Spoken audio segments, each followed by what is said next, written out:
All right, so we got all of our puppet pins in place. Now we're ready to start animating this character. So let me switch back to my selection tool.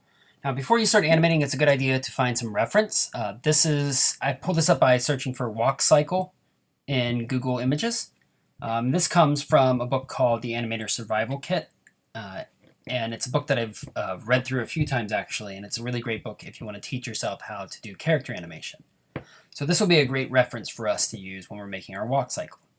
We're going to make these main 4 positions: the contact position, where the foot makes contact with the ground; the down position, which is the lowest position; the pass position, where the back leg comes in front of the front leg; and then the up position, which is the highest position, and then it goes back into the contact for the other leg.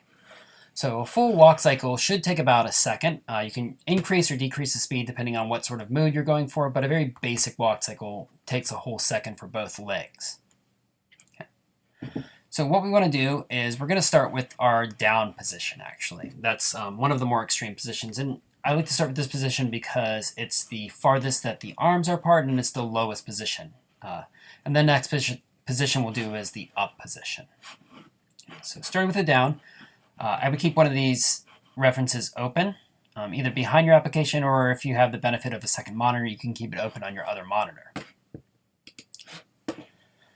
And that's going to be our reference for setting this position up. So I'm going to start by going to my body. Remember that our body is also controlling our arms. And I'm going to take my position property, enable my keyframes for it, and just lower my position down. So we start a little bit lower than where we started out at.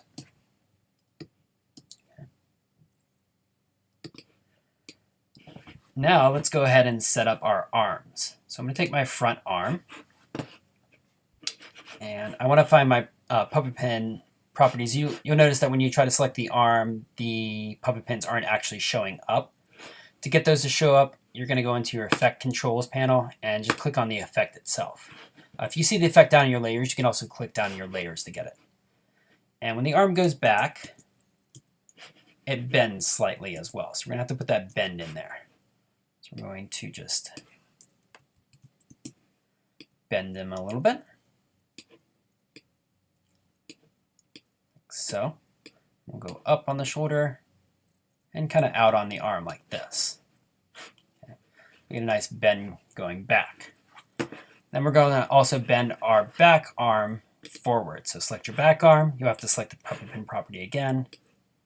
You're going to go up, push the elbow forward a little bit to rotate this arm up.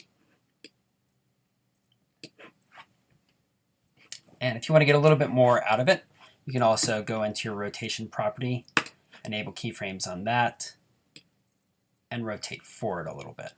And I can see I'm getting a little weirdness with the arm here. So I'm going to go back into my puppet pin and just going to straighten it out a little bit. And be very careful you don't get really weird bends out of this. Now with the legs tend to oppose the arms, and this kind of helps balance this out. So while the front arm is going back, the front leg is going to go forward and bend. And then the back arm is going to go forward, and the back leg is going to go back and bend. So I'm going to take my front leg, P to get my position property, and enable my keyframes. And I'm going to slide it forward a little bit. You don't have to go all the way forward. This character is in kind of a faux 3/4 view. So the legs won't completely until they go forward and backwards in this sort of view. Then I want to grab my puppet and kind of lower this in so I'm bending the knee. That might mean sliding my foot a little bit more forward. Sometimes it helps to zoom in. Fortunately, I have a magic mouse, and every time I slightly move my finger along it, it zooms in whether I want to or not. And this is where the extra point for the ball of the foot really comes in handy, because you can get a lot more control over the way that foot bends.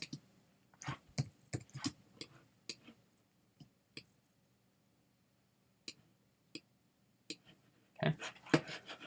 Now let me grab my rear leg, get my position property, enable keyframes on it, and slide this one back a little bit. Once again, selecting my puppet pin property, And I'm going to lower this so that it bends up. Maybe I'll even go further back on it.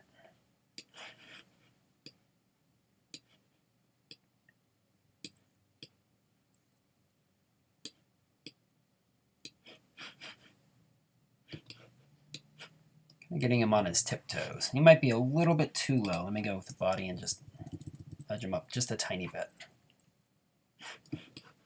All right. So we got our first position. And we can reuse this position a couple times. So we're going to be making a loop. So we want this exact same position at the end as well as the beginning. So to do this, what we're going to do is basically just make these keyframes at the end, and also we'll put it in the middle as well. So in order to do this, we're going to select all of the properties that are animated, and then we're going to press the letter U. The letter U shows you all your keyframe properties within those layers. Then we want to see this whole timeline, because it's going to be tough to scroll down and scroll up in this small space. So if you ever need to make one of your panels full screen, you can select the panel, and you can see how it's highlighted over here, the blue line around it. And then you're going to press what's called the tilde key, and that's one in between your tab and escape keys, up in the top left corner.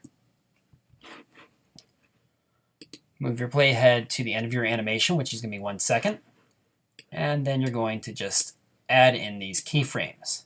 And it'll add them in at the same value. And I'm just clicking and dragging down it. You can also just click each individual one if you want. Either way, you want to get all the same keyframes at the beginning and end. Then I'm going to move to the middle and do the same thing again. Either click or click and drag. You could also copy and paste your keyframes. If you copy and paste them, just make sure that you're copying and pasting them from one layer at a time. If you try to do multiple layers, it'll copy the whole layers instead of just the keyframes. Right? And then leave your playhead in the middle right here. What we're going to do is, for this middle point, we're going to switch the arms and legs. So press your tilde key again to get it back down. And now we're ready to make the opposite movement. So I'm going to start with my front arm again. Get my rotation property. I guess I didn't rotate that one out. But what I could do is add in my position property. So I'm going to slide this arm forward a little bit too. So I'm going to go ahead and put in keyframes for my position property to align with all these frames. And then let me go ahead and bend this in. We'll see if the position property is even necessary. Bend it in, go forward a little bit. So. And reposition it forward some.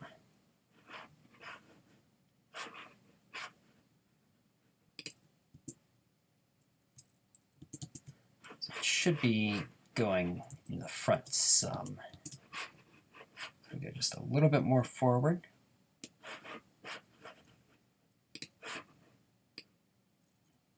Bend these up. There we go. All right. So I'll go from here to here and back. Yeah, it looks like I didn't really need the position property. Oh, actually I did. Yeah, I did move them forward a little bit. There we go. All right. So we'll leave the position property in there. Okay. Then for the back arm, we want them to bend back. So I had a little bit of rotation on this one, so I'm going to rotate him back down.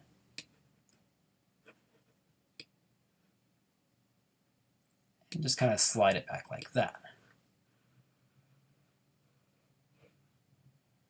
Might also take a little bit of the deformation down. So we get a slight change, a little bit straighter arm.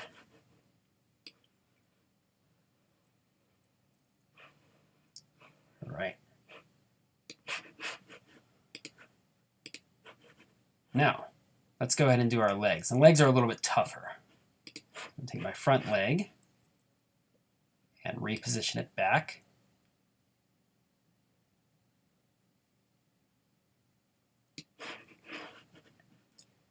And make the puppet pins and kind of drag him back to this back area here.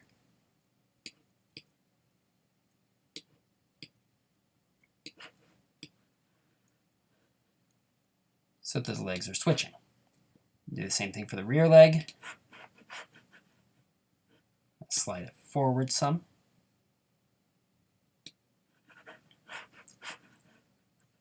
Take the puppet pin and kind of flatten it out.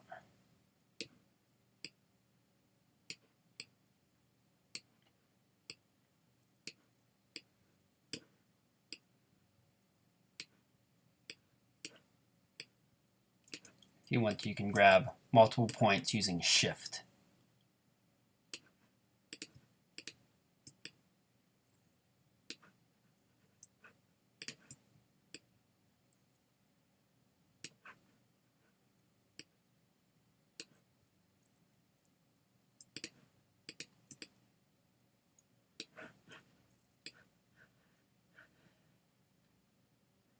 Let's fix that front leg. It's not quite looking right.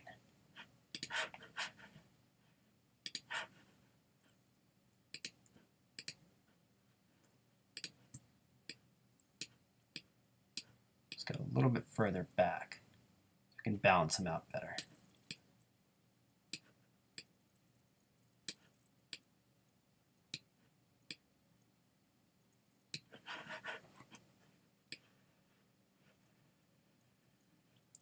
All right, we've got the basic motion of it. And he kind of looks like he's on like a Norda track because he's not moving up and down. Up and down makes a big difference.